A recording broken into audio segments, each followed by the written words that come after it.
ایمان مفصل اور ایمان مجمل۔ ایمان مفصل اور ایمان مجمل کیا ہے؟ ائمہ و محدثین نے ایمان اور ایمانیات کو قرآن و حدیث سے اخذ کر کے اس کی تعلیم کو آسان اور سادہ طریقے سے سمجھانے کے لیے نہایت خوبصورت پیرائے میں بیان کیا ہے۔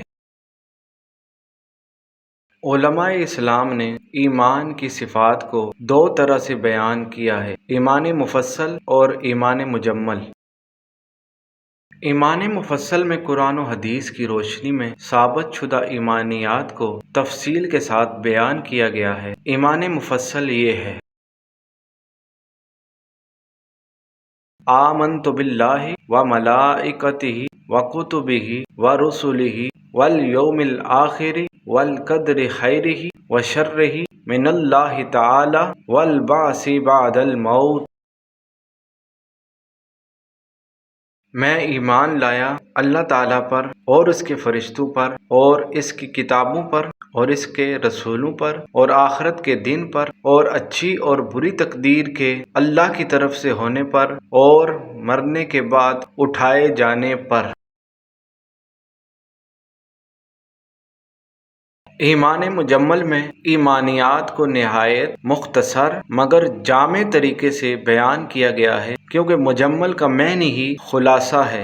اس میں اللہ تعالیٰ پر ایمان لانے کا ذکر اس طرح ہوا ہے کہ بغیر اعلان کیے جملہ ایمانی اس میں در آئیں۔ ایمان مجمل یہ ہے: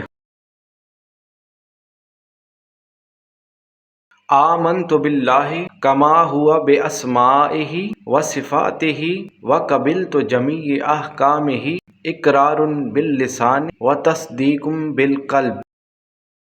میں اللہ پر اس کے تمام اسماء و صفات کے ساتھ ایمان لایا اور میں نے اس کے تمام احکام قبول کیے، اس کا زبان سے اقرار اور دل سے تصدیق کی۔ سرور کائنات صلی اللہ علیہ وآلہ وسلم نے ان امور پر ایمان لانے کو ضروری قرار دیا۔ اللہ تعالیٰ پر ایمان لانا، فرشتوں پر ایمان لانا، کتابوں پر ایمان لانا، رسولوں پر ایمان لانا، یوم آخرت پر ایمان لانا، تقدیر کے اچھا یا برا ہونے پر ایمان لانا، موت کے بعد دوبارہ اٹھائے جانے پر ایمان لانا۔